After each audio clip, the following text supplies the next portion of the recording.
Kia ora, nau mai ki te whare. Welcome to The House, ko Louis Collins aho. The sitting calendar traditionally begins with a debate on the Prime Minister's statement, but 2026 instead opened with a motion without notice on recent weather events, notably the fatal landslides at Moau Maunganui and Papamoa, as well as a drowning in the Mahurangi River. When tragedies like these occur, it's typical for the House to pause its usual business to formally acknowledge them. In moments like this, one can expect MPs to adopt what might be their own interpretation of an earnest statesperson. The Prime Minister, who opened the motion, largely followed this familiar blueprint. Though I know it does not ease your pain or your sorrow, to the families who have lost loved ones in this tragedy, I want you to know this. The whole country is with you. Every New Zealander is grieving with you. And while we cannot take away your pain, we can carry some of its weight alongside you. As the scripture says, blessed are those who mourn, for they will be comforted. And that comfort comes through community, through presence, through aroha, and through looking after one another in the days ahead. Next to speak was Leader of the Opposition, Chris Hipkins, who also took care not to stray far away from that tone of statesmanship. In Mount Maunganui, the situation has remained high risk and very changeable, and it's correct that decisions have been made with the safety of rescuers in mind as well. I want to acknowledge all those in the community who are being asked to respond to too many of these sorts of events.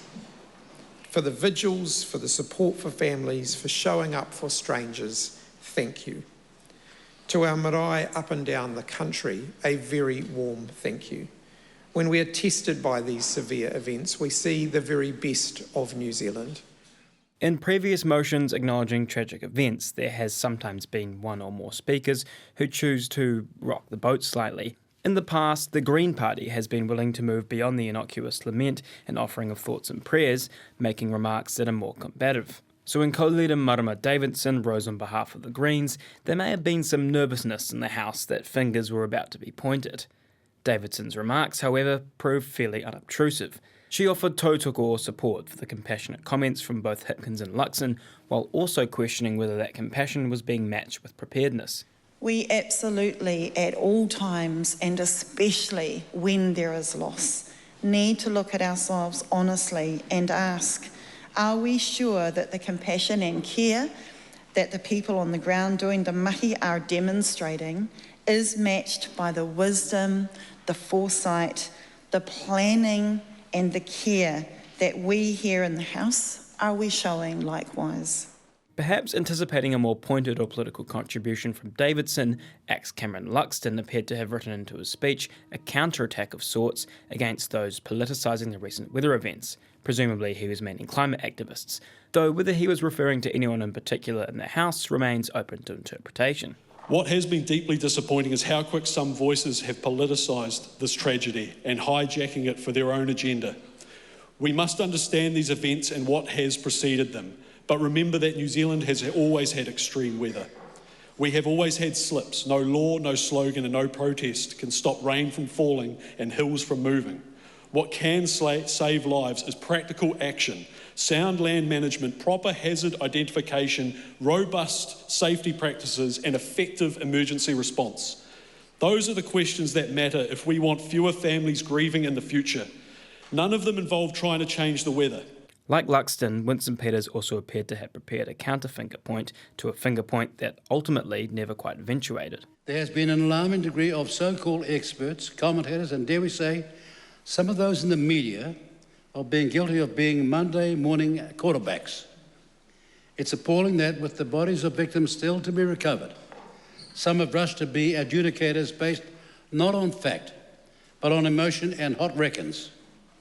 That approach will serve no one, nor achieve sustainable long-term solutions to improve resilience against weather events. The motion was concluded with remarks from Te Pāti Māori co-leader Rawiri Waititi, who, while stopping short of directly pointing fingers, was firm in his assertion about where resources and assistance must be directed. Why is it that we have to fly in there to have a look at things? Talk to those communities. Send the funds straight to them. Start building resilience in those communities because it's their urupa, because it's their marae, because it's their homes, It's their whenua, it's their moana. And yes, as human beings, we do have a responsibility. And as human beings, and some of the capitalist ideas here in Aotearoa, the responsibility lies in this room. Once all parties had taken a call on the motion, the House moved on to the debate on the Prime Minister's statement, a sudden shift in tone. The chamber moved from a sombre vigil to the raucous debating floor we've all come to expect, for better or worse. I te whakarongo koe ki te whare. You've been listening to The House, a program made with funding from Parliament's Office of the Clerk. Mātiwa.